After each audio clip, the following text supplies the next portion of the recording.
Caution. All footage in this video is recorded by me and was all acquired late in the game, so for those who weren't interested in minor spoilers on areas, maps, weapons, gear, and squad mates, you have been warned. Enjoy. With the release of the Mass Effect Legendary Edition, a plethora of both new and returning players have either jumped into the galaxy of Mass Effect or are making a new return to the grand story they know and love. I'm Echoed Melody, and I'm here to give you some tips and tricks on how you can make the gameplay as easy as possible on higher difficulties or just punch a little oomph in the enemy. However, I will not be giving any major spoilers to the story and will only be giving tips based on my own experience with the remaster on the first Mass Effect game.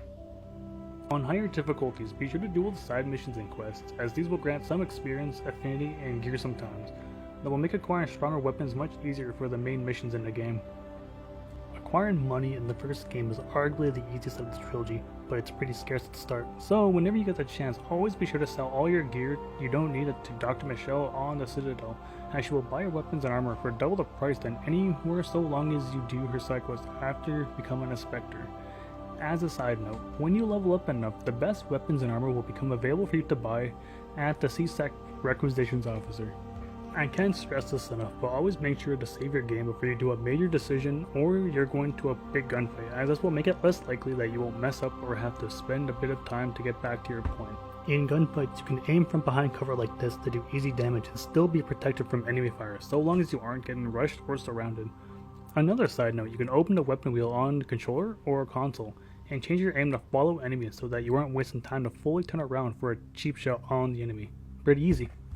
For the achievement hunters, with some changes to the achievements in the game, you don't have to feel pressure to use only a few squad mates in game as you gain progress towards the squad mate achievements through side missions too, which links back to my first tip.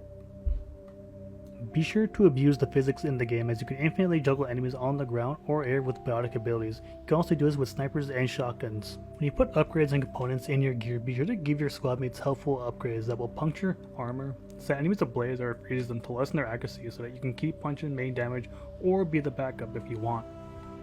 And lastly, be sure to talk to everyone as it will give you codex entries for progress on the Archivist achievement or give you some interest in lore if you're a lore nerd.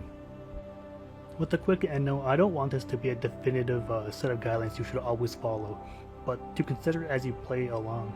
So if you liked the video, please like, comment, anything else, and subscribe if you wish for more Mass Effect videos in the future.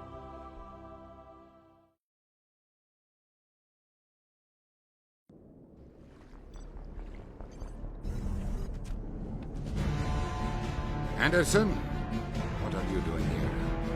I didn't send...